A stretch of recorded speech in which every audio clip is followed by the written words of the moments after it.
Tell me when you're going to start. Hi, everyone. So today we're going to cover a story. We're going to do a read aloud as a group. We're going to do a book called Sideways Stories from Wayside School. So today in class, our students will be able to state their own point of view on the story, if they think that the choices within the story are right or wrong, and what they would do in the situation if it was them of the story. Whoops, it went back up. So I'm going to quickly share a little story about myself first. When I was in middle school, I have an older brother. I actually have many brothers, but my directly older brother, who's about 3 years older than me, he was in high school. This was in the early 2000s, so the big gaming console at the time was the Nintendo GameCube. It was one that I liked a lot, and I wanted to play it a lot when I had free time. So I'd always make sure to work really hard in school, get all my homework done right away, so that when I got home, I could just play. But the only thing was my school got out at 2:30, and my older brother's school got out at 2:10. And his school was closer to my house, and he didn't have to ride the bus. So he was able to get home a lot faster. So he'd always get home first, and he would start playing games on our GameCube. So I never got a turn. And he would play from when he got home till dinner time, which is probably not a good idea because he was in high school. He should have probably been doing his homework. But he would play, and then by the time we get to dinner, I wouldn't get to play, and then we'd have dinner, and then we'd have to get ready for bed.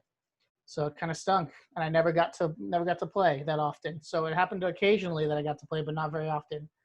So what I decided to do one day was I decided I was going to hide the power cord. Now, if you look in the bottom right-hand corner of this picture, there is the power cord for the console, which is actually on the left. I forgot to mention that. And I wanted to play the game in the middle. And so what happened with this power cord was that I hid it somewhere in their house so that my brother wouldn't find it. So when he got home, he didn't get to play. So then I got home and I pretended to find it in our house. And so by pretending to find it in our house, I then plugged it in and played it. So my brother then confronted me and then asked me if I had hid it. And I'm not a very good liar. So he knew that I was lying when I said I didn't hide it. And so then he then went to my parents and complained about how I had hid the stuff. And so what my parents did was they told me I couldn't play it for like a week. They grounded me from playing it because I lied to my brother and hid something that wasn't mine. So from the way I thought, I was like, well, I never get to play, so maybe I should do something about it. But my parents said it was still wrong, and my brother thought it was not cool for me to do that. So that's what he thought. That's my little story that I wanted to share. So what we're going to talk about is point of view. So point of view is an opinion or attitude or way of considering a situation. As a narrator's point of view, the narrator in the story was me.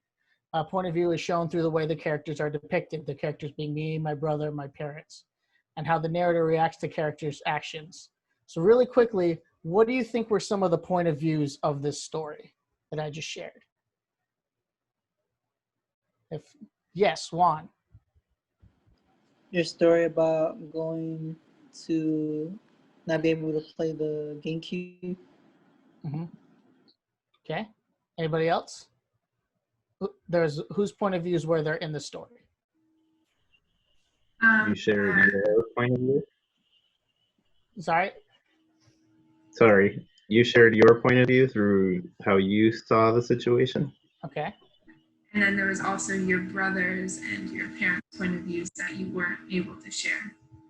All right, exactly. Thank you. Thank you for sharing. So some of the key vocabulary, we're going to read a story from this book that I had the cover of at the beginning.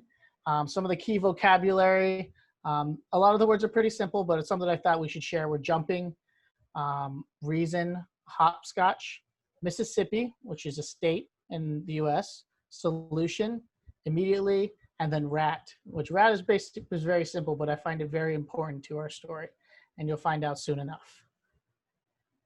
So before we get started, what do you guys think this story is going to be about based on the picture you guys see?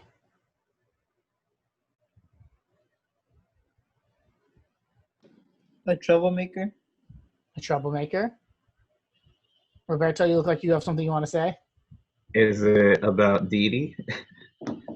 It will be about DeeDee, that is true. Anything else? No? Okay. We'll move on. So we're going to do, since this is such a great session for this, we're going to go ahead and do some popcorn reading. Yay! Because we have a perfect situation for this. So I'll go ahead and start off. If I say hold, we're going to stop you for a minute, and I'm going to have some questions throughout this. So if I say hold, I'm going to stop you, okay? I'll go ahead and start. So chapter 15, DeeDee. This story contains a problem and a solution. DeeDee was a mousy-looking kid. Unlike most children at Wayside School, she likes recess better than spelling. As soon as the recess bell rang, she would jump up from her seat and run out the door. There were big signs in Wayside School on every floor.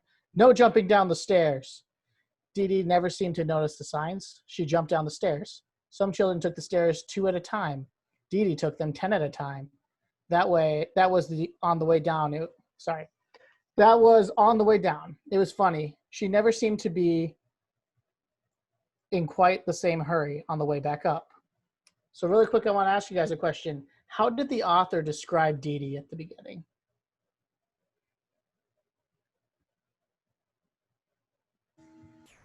She said that she was mousy looking.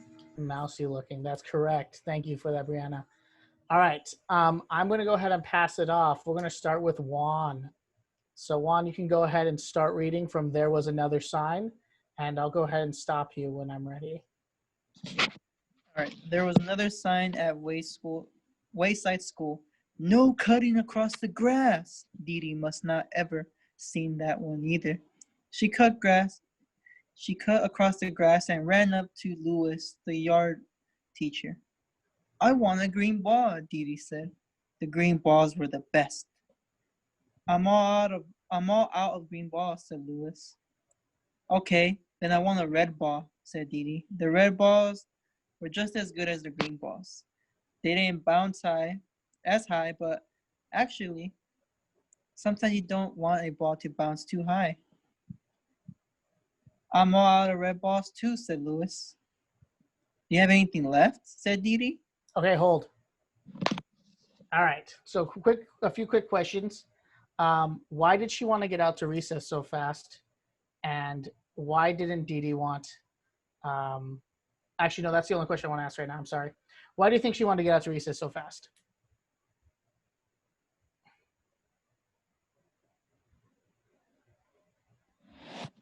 Sorry, get a ball, green ball specifically. Mm-hmm. Do you have any guess why she wants a green ball specifically? They were the best. Okay, good. All right. Juan, go ahead and call on somebody. They're not going to be reading that long because I want to ask another question. But Roberto. All right. At DeeDee Mint, correct? yes, you're going to start at DeeDee Mint. Yes. DeeDee meant anything besides the yellow ball. There was one yellow ball at Wayside School, and Lewis was always trying to get rid of it. It didn't bounce, and it never went the way it was kicked. Anything at all? Asked DeeDee. Today's your lucky day, said Lewis. I have one ball left, just for you, the one and only yellow ball. No thanks, said DeeDee. Aw, come on, take it, said Lewis. Why don't you ever have any green or red balls? Asked DeeDee. I do, said Lewis, but the other children ask first. By the time you get out here, they're all gone. But that's because I have to come all the way from the 30th story. How do you expect me to compete with the kids from the first or second? She asked. That's why I saved you the yellow ball, said Lewis.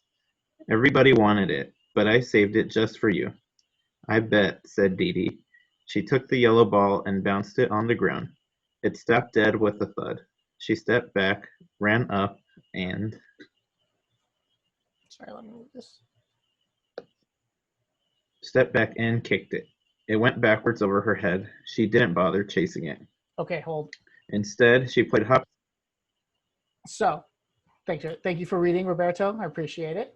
Why didn't DeeDee want the yellow ball?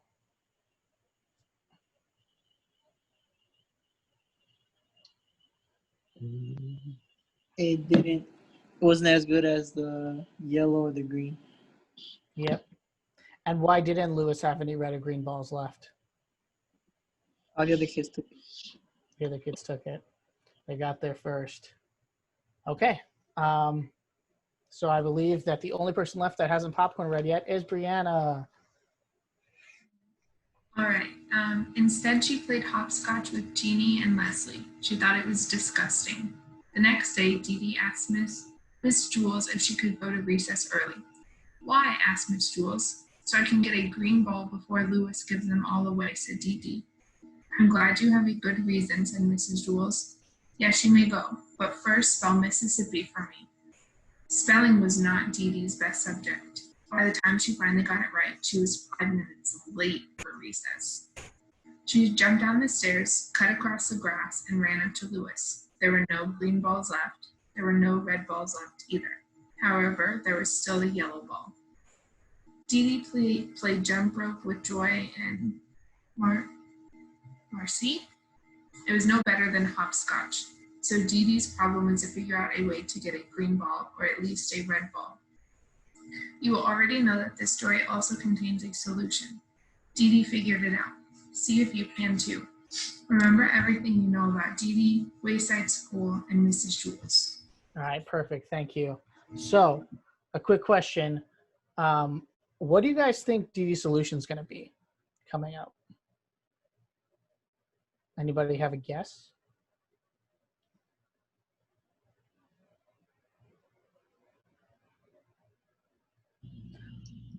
Will she try to take it away from them, maybe? Try to take it away from them. That's a good guess. Maybe she'll try and sneak out of class. Sneak out of class. That's a good one. All right. Those are some good guesses. I don't know what she's going to do. I'm excited to find out. So we're about to do that right now. All right. So I'll go ahead and pick up where we left off. So hint, that the next day, DeeDee bought a cream, cheese, and jelly sandwich, some nuts, and shredded cheese in her lunchbox. Here's what happened. Just before recess, DeeDee smeared the cream cheese and jelly all over her face. Then she stuffed her mouth with nuts and hung the shredded cheese from her nose. When she closed her eyes, she looked just like a dead rat. Todd was in on the plan. Mrs. Jules, he called. There's a dead rat in the classroom. Mrs. Jules was very put out. I want that dead rat outside immediately. When Mrs. Jules said immediately, she meant it. DeeDee instantly found herself outside on the playground. I want a green ball, she said. Louis pretended that he hadn't heard her. May I please have a green ball? Asked DeeDee. Louis gave her a green ball. I don't know how you did it, DeeDee, but you're the first today, he said. When Mrs. Jules found out that DeeDee and Todd had tricked her, she sent Todd home early on the kindergarten bus. DeeDee threw the green ball on the ground. It bounced 50 feet straight up in the air, and then she caught it. You don't like me, do you? She asked Louis. Sure I do, said Louis. No, you don't, said DeeDee. Yes, I do, said Louis. No, you don't, DeeDee insisted. Yes, I do. Yes, I like you. I really do, said Louis. Are you sure? Asked DeeDee. Yes, said Louis. Do you believe me? DeeDee says, I guess so. Do you like me? Asked Louis. You bet, said DeeDee. You're my best friend. Terrific, said Louis. I always wanted to be the best friends with the dead rat. So, quick question. Why do you guys think Louis called DeeDee a dead rat at the end of the story?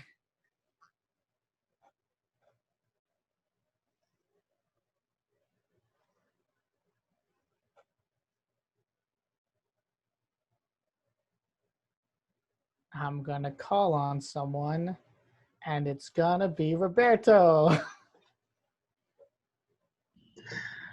Can you repeat the question? Why do you think that Louis called DeeDee a dead rat at the end of the story? Trust me, when I first read this story, I didn't quite get it. Was it based on her initial description, maybe, for being mousy? For being mousy, kind of like Brianna had said earlier. Yeah, for sure. And what else has she done to get outside early? Does anybody remember? Like a fake rat, right? Yeah, she was pretending to be a rat. So. Oh, he was? She was, yes, DeeDee was. Oh, that makes sense. Yeah. It took me a little bit of time the first time. I had to read it twice. And I was like, why did he make a joke about her being a dead rat? And then I read it again. I was like, oh, because she pretended to be one. So, all right. Mm, So now we're going to talk about point of view as it relates to the story. So I want you guys to each take a minute on each of these questions. We're going to do them one at a time. So we're going to do the first questions. I'm going to have you guys answer them. We'll probably only have one person respond to each. So we'll start with, from your point of view, was DeeDee right for pretending to be a rat to go to recess early? So go ahead and take a minute, think about it, maybe write it down if you want to, and I'm going to have one of you guys share.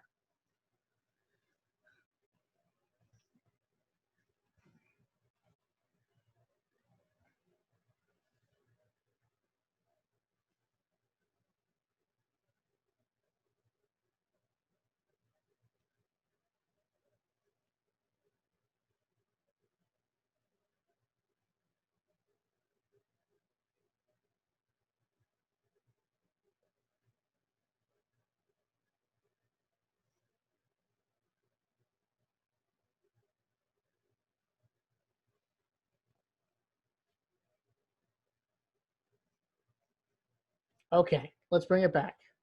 So will somebody share with me what they think of the question? From your point of view, was DeeDee right for pretending to be a rat to go to recess early? No, And why do you think that was, Juan? What are your thoughts on that? I think it was a little selfish for her to be pretends to be something gross so she could go to recess to get a ball. Okay. Does anyone have a counter argument to that? A different thought? No? Okay. I mean, you can also think about from the other point of view, was it fair? So um, here we go. The next question. We're going to have another minute here. If you were in the same situation as DeeDee, would you do the same thing? Maybe not exactly make yourself look like a dead rat, but would you try to get out to recess early? Think about that for a minute.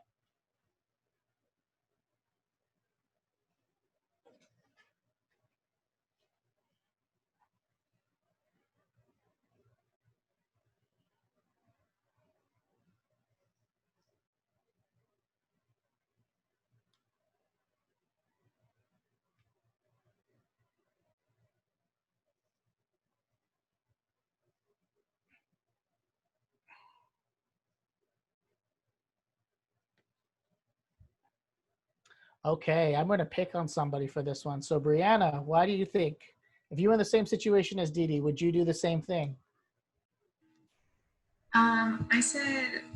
I said I would want to go out to recess early, but I wouldn't want to trick my teacher.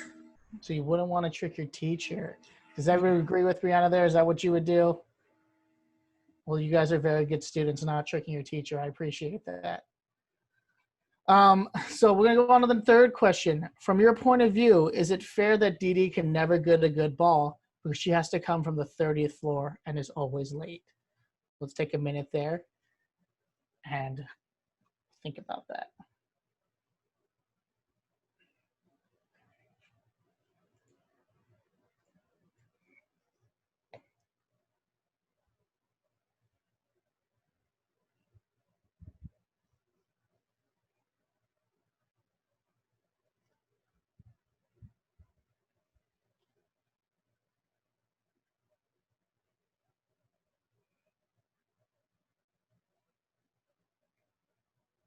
Okay, the only person that has not shared yet so far on this section, Roberto, from your point of view, is it fair that DeeDee can never get a good ball because she has to come from the 30th floor and is always late?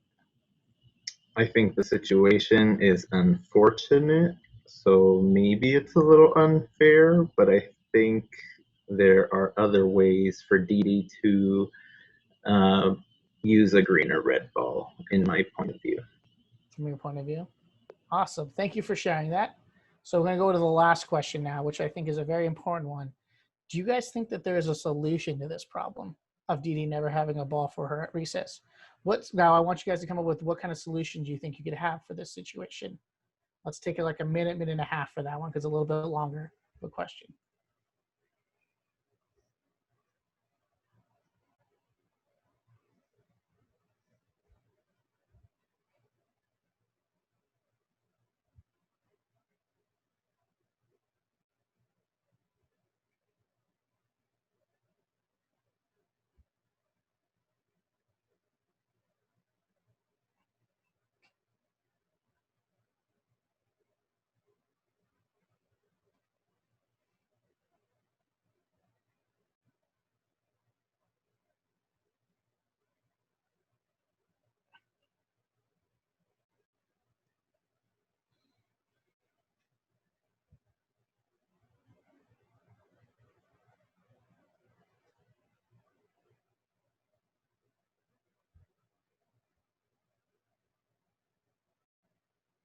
Okay, let's bring it back. So for this one, I kind of want all of you guys to share. So we're going to take turns. I want to see what each of you guys came up with as your solution. We'll go ahead and start with Juan.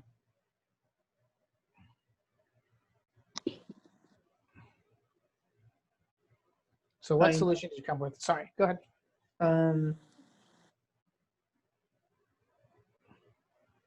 I think that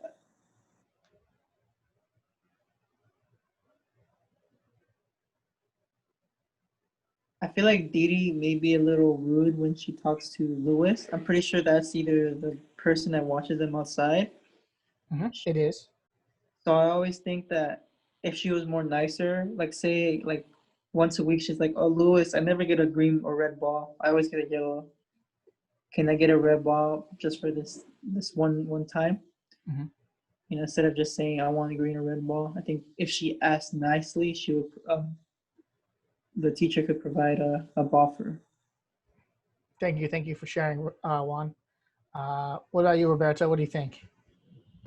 I think DeeDee could possibly politely ask those already using a green or red ball if she could play with them, and or ask them if she can have a turn playing with the ball itself. Okay, that's a very good idea, playing with others. What about you, Brianna? So I wrote down the same thing as Roberto, and then I also wrote down that the school should buy more green and red balls and make students take turns. So I didn't even. Sorry, go ahead. So instead of one person having the ball for the entire recess time, they should only let people have them for like 30 minutes or however long the recess is. Break it up. I didn't even think about that. That's a great idea too, getting more balls to use. My personal one that I thought of was that maybe a couple times a week, Lewis could hold another ball for her while she gets out to recess. That was one of my thoughts, was that they could hold her. Now, it wouldn't be every day because that would be unfair to all the other students. But, you know, maybe once, twice a week, Monday or Thursday, Lewis could hold the ball for her. All right, so our exit ticket today, to wrap up, I want you guys to write down what you guys think point of view is based off of what we have learned today, and why is it important to see someone else's point of view. And I'm going to call on one of you guys. I'm going to give you guys about maybe 2 minutes for this really quickly, and then I'll just have one of you guys share.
Is everyone ready? You guys look like you're all ready.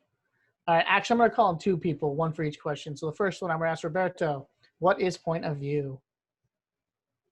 So point of view would be the way someone perceives a story or a scenario. Okay, very good. And then Brianna, why is it important to see someone else's point of view? I said it can help you understand how someone else is feeling. That's really good. Thank you for that. And that's all I have for you guys this afternoon.